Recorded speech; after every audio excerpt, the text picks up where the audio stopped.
नमस्कार. विज्ञान धर्म विश्वमंडळातर्फे आद्य शंकराचार्य विरचित गुरुवष्टकम स्तोत्रातील पुढील श्लोक आज प्रसारित होत आहे. क्षमा मंडले भूपभूपालवृंदैः सदा सैवितं यस्य पादारविंदं मनश्चेन्न लग्नं गुरोरङ्घ्रिपद्मे ततः किं ततः किं ततः किं ततः किं.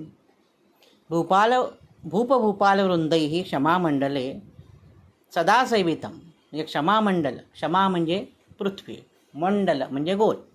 या पृथ्वीवर जे जे कोणी राजरजवाडे आहेत, राजे महाराजे आहेत, भूपभूपालवृंदैः त्यांचा समूह आहे.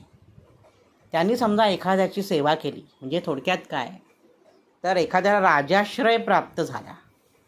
सदा सेवितम यस्य पादारविंदम, चरणकमलाची राजे रजवाड्यांनी पूजा केली. एखादा विद्वान असेल त्याच्या चरणांची राजे रजवाड्यांनी पूजा केली पृथ्वीवरील, हे सगळं त्याला राजाश्रय मिळाला, अगदी सगळं छान छान झालं. पण तरीसुद्धा जर सद्गुरूंच्या चरणाशी त्याचं लक्ष नसेल तर ह्या सगळ्या राजाश्रयाचा काय उपयोग.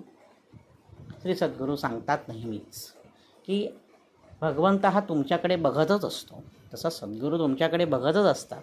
पण तुम्ही जेव्हा त्यांच्याकडे पाहाल, तुम्ही जेव्हा भगवंताकडे पाहाल तेव्हाच तुम्हाला कळतं की तो आपल्याचकडे पाहतो आहे. पण तुम्ही कधी बघतच नाही, आपण कधी बघत नाही. आपण नेहमी बाह्य जगाकडे बघत असतो.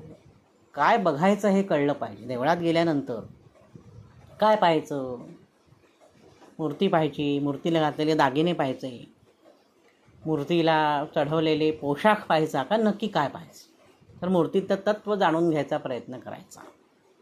आजच्या भागात इथेच थांबतो.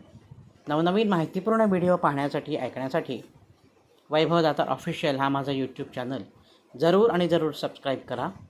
धन्यवाद. तस्मै श्री गुरवे नमः.